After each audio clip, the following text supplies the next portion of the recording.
Nifty ने आज एक नेगेटिव प्राइस एक्शन दिया है। क्या ये एक नए डाउन ट्रेंड की शुरुआत है या फिर निफ्टी सिर्फ एक सपोर्ट लेने के लिए नीचे आ रहा है और फिर पूरे थर्स्ट के साथ ऊपर जाएगा? अगर आपके जहन में भी सब सवाल है दोस्तों, तो ये वीडियो लास्ट तक देखिए। मैं कुछ अपनी ऐसी ऑब्जर्वेशन शेयर करने की कोशिश करूंगा जो कि आपको आपके ट्रेडिंग डिसीजन में हेल्प कर सकती है। याद रखिए, कुछ एजुकेशन का वीडियो नहीं है, ये कोई ट्रेड रिकमेंडेशन का वीडियो नहीं है, ये सिर्फ मेरी ऑब्जर्वेशन है जो मैं आपके साथ शेयर कर रहा हूँ। कोई भी ट्रेड लेने से पहले प्लीज अपने फाइनेंशियल एडवाइजर से जरूर जरूर सलाह लीजिएगा। ठीक है दोस्तों, आज हुआ क्या, निफ्टी ने आज एक पूरा नेगेटिव प्राइस एक्शन दिया है, एवरेज वॉल्यूम के साथ दिया। इनफैक्ट पिछले के 2-3 दिनों की एवरेज वॉल्यूम से ज्यादा वॉल्यूम है, यानी कि हम इस पर ट्रस्ट भी कर सकते हैं। और ये हमारे फोरकास्ट, मेरे एनालिसिस के बिल्कुल ऑपोजिट हुआ है। मेरा फोरकास्ट ये था कि निफ्टी ऊपर ट्रेड करेगा, बट वो ऐसा हुआ नहीं है। बट जैसे मैं कहता हूँ कि हमेशा न्यूज बेस, अगर कोई इवेंट आ जाता है, कोई ऐसी न्यूज आ जाती है जो कि मार्केट को शेक कर सकती है, तो उसका उसमें टेक्निकल एनालिसिस कुछ भी नहीं कर सकता है। तो आज ही वही था, जेरोम पावर और ट्रम्प के बीच की जो फ्यूड है वो थोड़ा सा और हीटअप हो गई है। उससे चलते थोड़ा सा नेगेटिविटी मार्केट में कल भी थी, यूएस में तो, और आज भी है। हमारे यहाँ उसका इम्पैक्ट दिखा है क्योंकि वो डायरेक्टली इंटरेस्ट रेट से रिलेटेड है। बट एनीवेज, हम आगे की बात करते हैं। तो आगे अब क्या हो सकता है वो देखते हैं। लेकिन निफ्टी, पहले तो ये समझिए कि आज के दिन में जो निफ्टी है, इसने अपने ईएमएस को इसने नीचे की तरफ क्रॉस किया। और जैसे मैंने कहा था कि क्लस्टर है, इस क्लस्टर को तोड़ना बड़ा मुश्किल होगा निफ्टी के लिए, वैसा ही हुआ। बिल्कुल वहीं पर हम खुले और वहां खुलने के बाद बिल्कुल नीचे आ गए हैं। तो ये कैंडल जो है ऑलमोस्ट एक मार्बोजा कैंडल है, जो कि एक स्ट्रॉन्ग कैंडल मानी जाती है। अगर रेड है तो नेगेटिव प्राइस एक्शन अच्छा माना जाता है, स्ट्रॉन्ग माना जाता है, और ग्रीन है तो फिर ग्रीन अच्छा माना जाता है, मतलब ऊपर की तरफ का। ऑलमोस्ट मार्बोजा कैंडल है ये, यानी स्ट्रॉन्ग ट्रेंड है। दूसरा सबसे इंपॉर्टेंट चीज अगर मैं देखूं तो इसने हमारे पिछली कैंडल को, ग्रीन कैंडल को एनगल्फ कर लिया है, यानी बेरिश एनगल्फिंग कैंडल भी है। यानी कि नेगेटिव थोड़ा प्राइस एक्शन तो हमारा नेगेटिव हुआ है। देखिए, इस चीज को हम मानेंगे। और अगर आप मेरा वीकली एनालिसिस देखेंगे तो उसमें मैंने यही बोला था कि वीक में हमें थोड़ा सा जो है वो अप एंड डाउन मिल सकता है, डाउन मिलेगा फिर अप मिलेगा, फिर हमारा अल्टीमेटली जो वीक है वो डाउन की तरफ ही, लो नेगेटिव सेंटिमेंट के साथ ही क्लोज होगा। तो वीकेंड आ रहा है, आज एक्सपायरी हो गई, कल आखिरी दिन है ट्रेडिंग वीक का।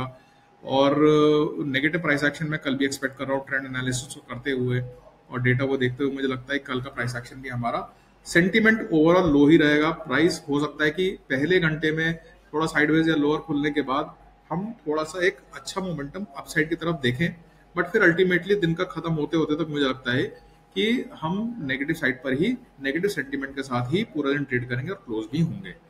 तो ऐसा मुझे कल का दिन देखकर लगता है। अब ये आप समझने की कोशिश करिए दोस्तों कि अब इसमें ट्रेड क्या बनता है हमारा। देखिए, हमारा ये जो मिडिल ऑफ द चैनल है ये ब्रेक नहीं हुआ है, डिसाइसिवली हुआ है, बट निफ्टी ने इमीडिएटली बाउंस बैक भी करा है। आप पीछे के कुछ पास्ट अगर प्राइस एक्शन देखें, कुछ कैंडल्स देखेंगे तो आपको दिखेगा कि ये चैनल क्रॉस हो, वैसे तो क्रॉस हो ही नहीं रहा, बट अगर क्रॉस हुआ है तो इमीडिएटली अपसाइड का मोमेंटम भी हमें मिल गया है। और ऐसा ही जो है आप ये एक्सपेक्ट कर सकते हैं कि कल के दिन में मुझे नहीं लगता है कि चैनल क्रॉस होगा। किसी भी सूरत हाल में अगर 25,000 के आसपास, 25,020, 25,019, 25,016 के आसपास अगर आपको निफ्टी मिल जाता है, वहां से आपका रिस्क रिवॉर्ड बहुत फेवरेबल हो जाएगा। मैं ये नहीं कह रहा हूँ कि निफ्टी वहां से एकदम ऊपर भागेगा, मगर रिस्क रिवॉर्ड बहुत फेवरेबल हो जाएगा और आप एक लॉन्ग साइड का ट्रेड ट्राई कर सकते हैं। होने के लिए सिर्फ आपको 20-25 पॉइंट होंगे, पाने के लिए आपको काफी अच्छे पॉइंट्स मिल सकते हैं। कल की रेंज मुझे लगती है कि 25,000 के आसपास से लेकर 25,016 स्पेसिफिकली, वहां से लेकर और 25,250, 25,260 तक की रेंज हमें निफ्टी प्ले करेगा कल। तो ये तो रहा कल की बात। अब हम प्राइस, मतलब प्राइस ट्रेंड और जो लेवल्स हैं उनकी बात।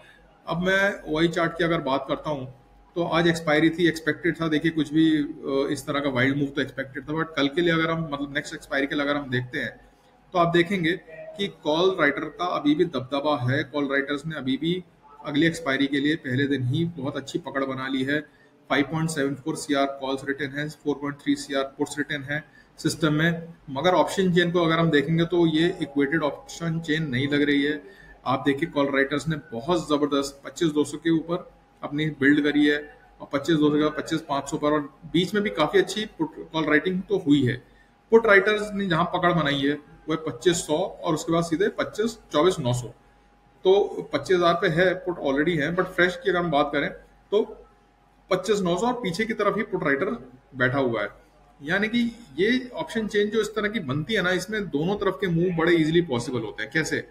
क्योंकि देखिए एक स्ट्राइक के बाद अगर ऑफ साइड पे देखें तो दूसरी स्ट्राइक जो जहां पर अच्छा कुछ वॉल्यूम हमें नजर आए वही नजर आएगा, वो 300 पॉइंट ऊपर है। ऐसे ये एक केस बनता है शॉर्ट कवरिंग का भी, जब सिस्टम बहुत जबरदस्त शॉर्ट्स होते हैं तो ओआई चार्ट बहुत कुछ बताता है आपको, सिर्फ स्ट्राइक नहीं, ओवरऑल अगर होलिस्टिकली अगर आप देखें एस्थेटिक्स क्या कहती है ओआई चार्ट की, वो समझना बहुत जरूरी है। यहाँ पर एक केस अगर हमें पॉजिटिव न्यूज थोड़ी सी मिलती है, पॉजिटिव मोमेंटम मिलता है हल्का सा, तो शॉर्ट कवरिंग का भी निफ्टिकल कैंडिडेट हो सकता है। 25,200 को बहुत क्लियरली क्लोजली देखने की जरूरत है। अगर ये ब्रेक होता है तो फिर शॉर्ट कवरिंग हम एक्सपेक्ट कर सकते हैं कहां तक, 25,500। कल के दिन में तो खैर नहीं है पॉसिबल, बट हाँ हमें एक आध स्ट्राइक और ऊपर हम जा सकते हैं। और उसी तरह से अगर हम नीचे की तरफ देखें तो स्लिप होना बहुत ही आसान है, क्योंकि कॉल राइटर्स ने अगर पकड़ बनाई कल भी तो वो पुट राइटर को नीचे की तरफ पुश करना शुरू करेंगे और 24,900 तक भी निफ्टी आ सकता है। 24,900 पर, 24,800 पर अगर निफ्टी किसी भी तरीके से कल मिल जाता है तो I would personally be a buyer in Nifty, क्योंकि वहां से अगेन एज एसेट की मेरा रिस्क रिवॉर्ड बहुत फेवरेबल होगा। 25,000 से लेकर 25,800 ये 200 पॉइंट की रेंज ऐसी है जहां पर निफ्टी बाय करने का अगर मौका मिलता है तो रिस्क रिवॉर्ड फेवरेबल होगा।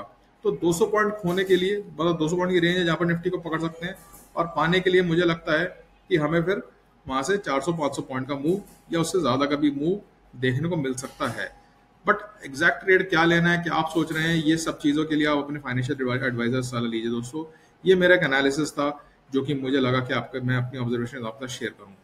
तो दोस्तों अगर आपको मेरा एनालिसिस अच्छा लगा हो तो लाइक करिए, शेयर करिए, सब्सक्राइब करिए और कमेंट करके बताइए कि आपका ट्रेड कैसा चल रहा है, क्या आप ट्रेड प्लान कर रहे हैं निफ्टी में। And thanks for watching my video. अगर आप नई पोजीशन बनाने से पहले या फिर अपने पोर्टफोलियो में फंसे हुए स्टॉक्स का मुझसे इसी तरह का एनालिसिस कराना चाहते हैं और सीखना भी चाहते हैं तो मुझे आज ही व्हाट्सएप करिए 7045021969 पर।